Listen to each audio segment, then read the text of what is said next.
Hello everyone and welcome aboard the home of the Hype Train and its dedicated football team, Hype Train FC. Strap in for our latest outing in Sunday League football with the team hosting NFFT FC in our reverse fixture in RDSL Division 4. Last time out, the team toppled NFFT 5-0 away from home at the South Reading Leisure Centre, with 5 different goal scorers sealing us the win.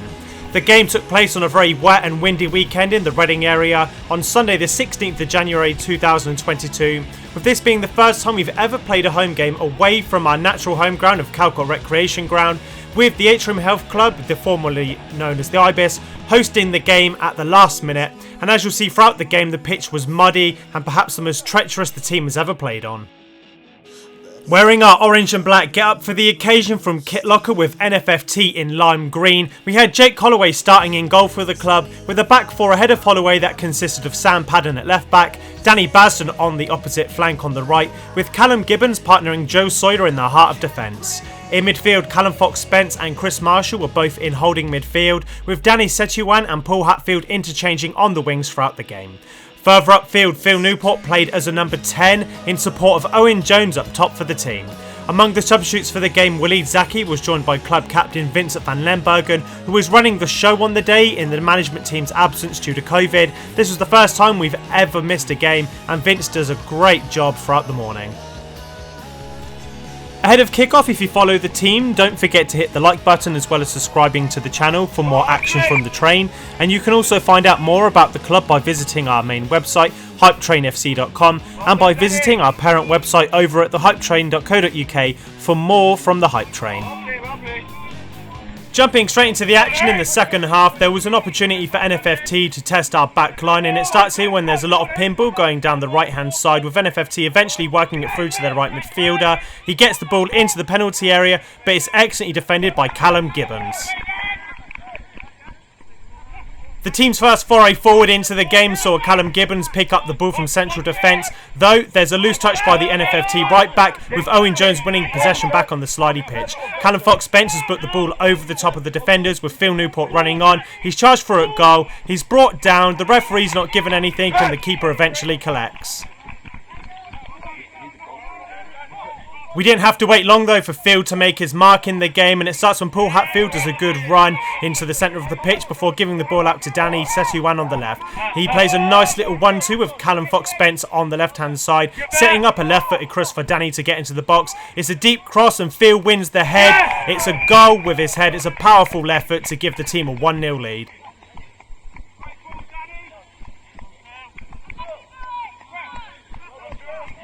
Having just scored, it should have been 2-0 just a couple of minutes later, and it starts here where Callum Gibbons is able to pick out Danny Setuan on the left. Danny does well to beat the marker to the ball, with Callum Fox-Spence eventually feeding Phil Newport. You can see Paul Hatfield run behind 2 defenders. He's flagged for offside, he's put the ball in the net, and it's a scandalous decision. The team should have had a 2-0 lead. Unlucky Paul.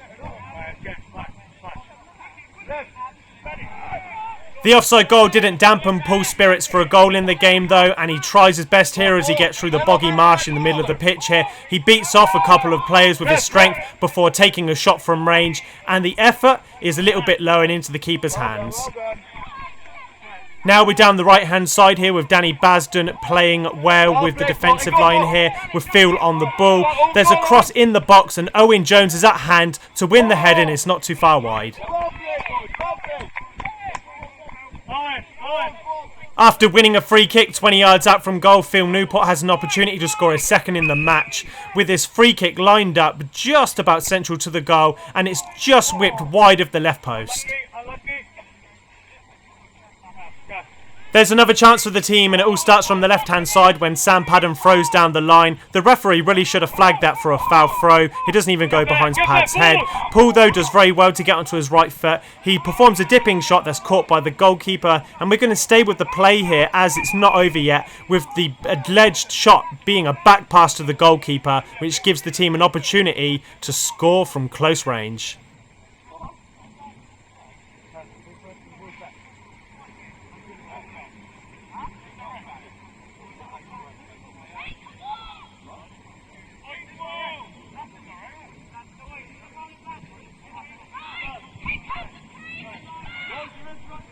From the resulting kick around 8 yards out from goal here. It's an indirect free kick, so we have to set it off before we shoot.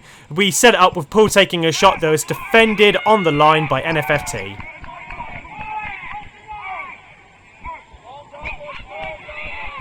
Based on this video package, a second goal was coming in the game and it didn't take too long, and it was around the 44-minute mark in just before half-time. Ideal for the team here when Danny Basden picks up the ball. He flashes in a first-time cross. Phil again is first at hand to win the header. It beats the keeper. We have a 2-0 lead and Phil's about to perform a knee slide to the Kit man's nightmare.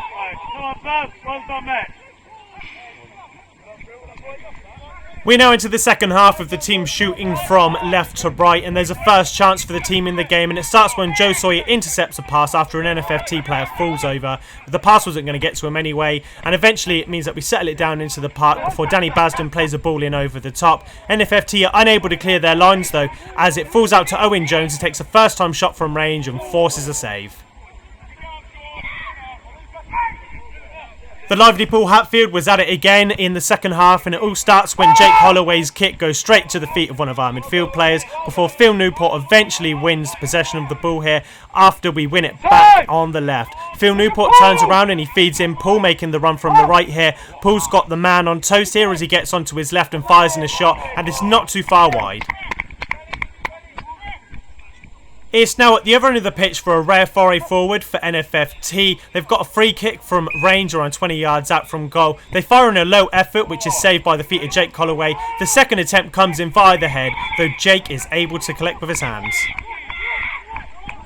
Paul Hatfield is causing the NFFT goalkeeper some scares in the second half, and there's another chance here that all starts when Danny Setuan wins the ball back in our attacking third, with Paul unleashing another shot from range, and it's not too far wide again.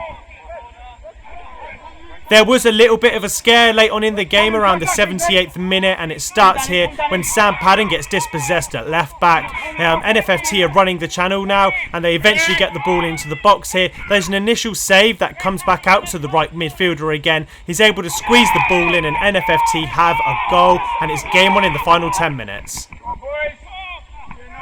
Having conceded, the team were but under a bit of pressure from NFFT, though there was a bit of rejoicing in the game here as Paul Hatfield picks up the ball again. He dribbles past a couple of players before eventually looking for the pass from Phil. He's done a nice pass through the defence, and Phil from a first time shot has picked out the corner. The goalkeeper's off his line, and the team have a 3-1 lead. It's another hat-trick for Phil, his third in January.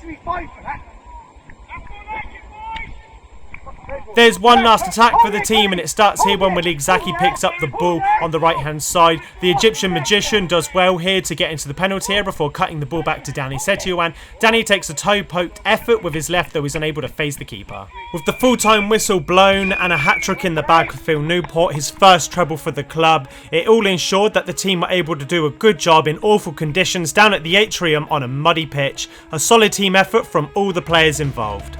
The 3-1 victory for the team kept us in third place in Division 4 with a perfect run of 8 games from 8 wins so far. Knowing that we still have the top teams yet to play and a few games in hand due to our cup runs on Sunday to make up on the other teams. The loss for NFFT keeps them rooted in mid-table, whilst the Train were actually playing Reading United next up in the league away from home. Next up for the team, we did return to Saturday League action in the preliminary round of the EBFL President's Cup, which saw the team host Division 1 outfit Sandhurst Town down at Calcott. As ever, until next time, believe the hype.